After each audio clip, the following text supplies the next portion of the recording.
নিরস্ত্র ফিলিস্তিনিদের উপর দখলদার ইসরায়েলি বাহিনীর চলছে নির্মম নির্যাতন। আমাদের হাতে এসেছে আন্তর্জাতিক গুরুত্বপূর্ণ আপডেট সংবাদের শিরোনাম। শুরুতেই থাকছে পাকিস্তানের কাশ্মীরের নাগরিকদের 2 মাসের খাবার মজুদের নির্দেশনা। এবারে থাকছে গাজার জন্য ত্রাণ নিয়ে আসা জাহাজে ইসরায়েলের হামলা। আরও জানাবো শক্তিশালী ভূমিকম্পের পর চিলির দিকে ধেয়ে আসছে সুনামি। জানিয়ে দিব গাজায় ভয়াবহ ইসরায়েলি হামলা, নিহত 42। সব শেষে জানিয়ে দিব রাশিয়ার ড্রোন হামলায় ইউক্রেনে আহত 31। শুনছিলেন গুরুত্বপূর্ণ আপডেট আন্তর্জাতিক সংবাদের শিরোনাম, এবারে বিস্তারিত। তবে তার আগে অনুরোধ রইল ভিডিওটিতে একটি লাইক দিন এবং কমেন্ট করে জানিয়ে দিন ভিডিও সম্পর্কে আপনার মূল্যবান মতামত। আরও জানিয়ে দিন ভিডিওটি কোথা থেকে দেখছেন বা কোন জেলা থেকে দেখছেন। পাকিস্তান অংশের কাশ্মীরের নাগরিকদের 2 মাসের খাবার মজুদের নির্দেশনা। পাকিস্তানের আজাদ কাশ্মীরের ভারত সীমান্তবর্তী অঞ্চলের বাসিন্দাদের 2 মাসের খাবার মজুদের নির্দেশনা দেওয়া হয়েছে। ভারত নিয়ন্ত্রিত জম্মু কাশ্মীরের পেহেলগামে হামলার জেরে সৃষ্টি হওয়া উত্তেজনার মধ্যে শুক্রবার এমন নির্দেশনা দেন আজাদ কাশ্মীরের প্রধানমন্ত্রী চৌধুরী আনোয়ারুল হক। তিনি স্থানীয় সংবাদ মাধ্যমকে বলছেন, সীমান্ত রেখার কাছে 13টি নির্বাচনী এলাকার মানুষকে 2 মাসের খাবার মজুদ করতে বলা হয়েছে। এছাড়া ওই এলাকাগুলোর মানুষের খাবার, ওষুধ এবং অন্যান্য প্রয়োজনীয় জিনিসের যোগান নিশ্চিত রাখতে 100 কোটি রুপি ফান্ড গঠন করতে হয়েছে।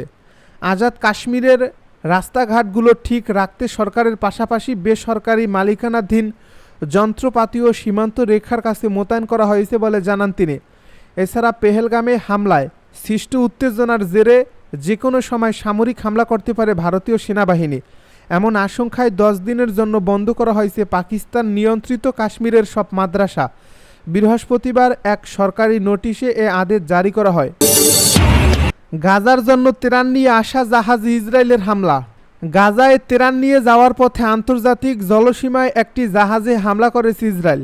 মিশনের আয়োজনে ফ্রিডম ফ্লোটিলা কোয়ালিশন নামের একটি সংগঠন ইসরায়েলের অবরোধ ভাঙার লক্ষ্যে এই ত্রাণবাহী জাহাজ নিয়ে রওনা দেওয়া হয়েছিল। সংগঠনটি জানিয়েছে ইউরোপের মাল্টার কাছে ড্রোন হামলার শিকার হয়েছে তাদের এই জাহাজটি।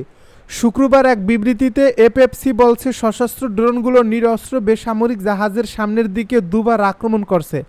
এর ফলে আগুন লেগে যায় এবং জাহাজের হালে বড় ধরনের ফাটল ধরে যায়।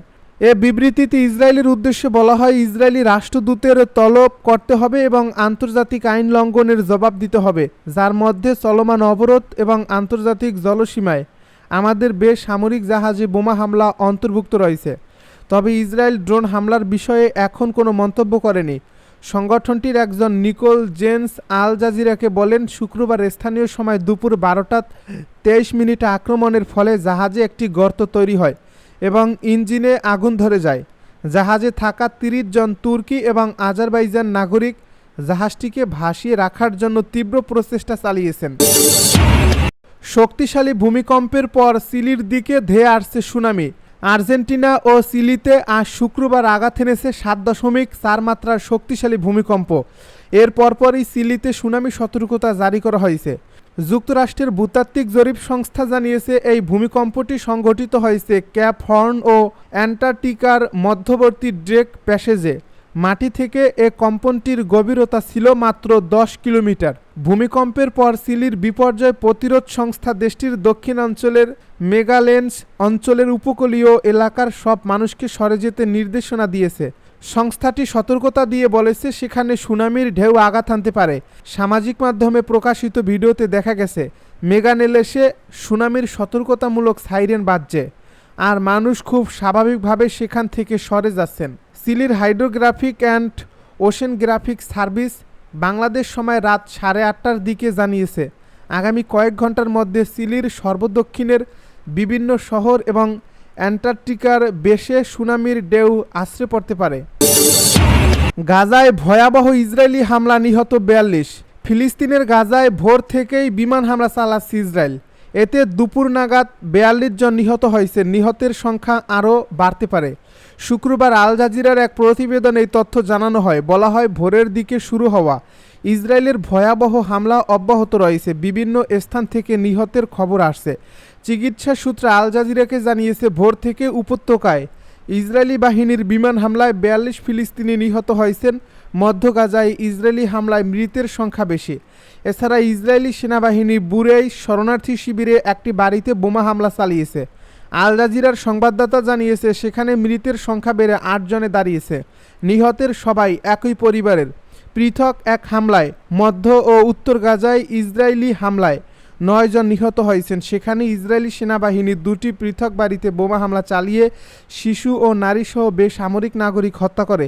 একই ঘটনায় বহু আহত হয় ধ্বংসস্তূপে পড়ে আছেন।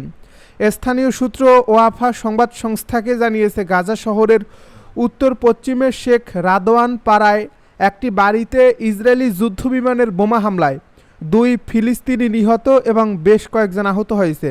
সংস্থাটি আরও জানিয়েছে ইসরায়েলি বিমানগুলো মধ্য গাজার বুরেই শরণার্থী শিবিরে হামলার পরও সরে যায়নি। সেগুলো কিছুক্ষণ পরপর চক্কর দিচ্ছে, মনে হচ্ছে আরও হামলা করা হবে। রাশিয়ার ড্রোন হামলায় ইউক্রেনে আহত ৩১। গতকাল বৃহস্পতিবার গভীর রাতে ইউক্রেনের দক্ষিণ পূর্বাঞ্চলীয় শহর জাপ্রোজিয়ায় রাশিয়ার চালানো ধারাবাহিক ড্রোন হামলায় ব্যাপক ক্ষয়ক্ষতি হয়েছে। এই হামলায় এক শিশুসহ অন্তত ৩১ জন আহত হয়েছে বলে জানিয়েছে স্থানীয় গভর্নর ইভান ফেডোরভ।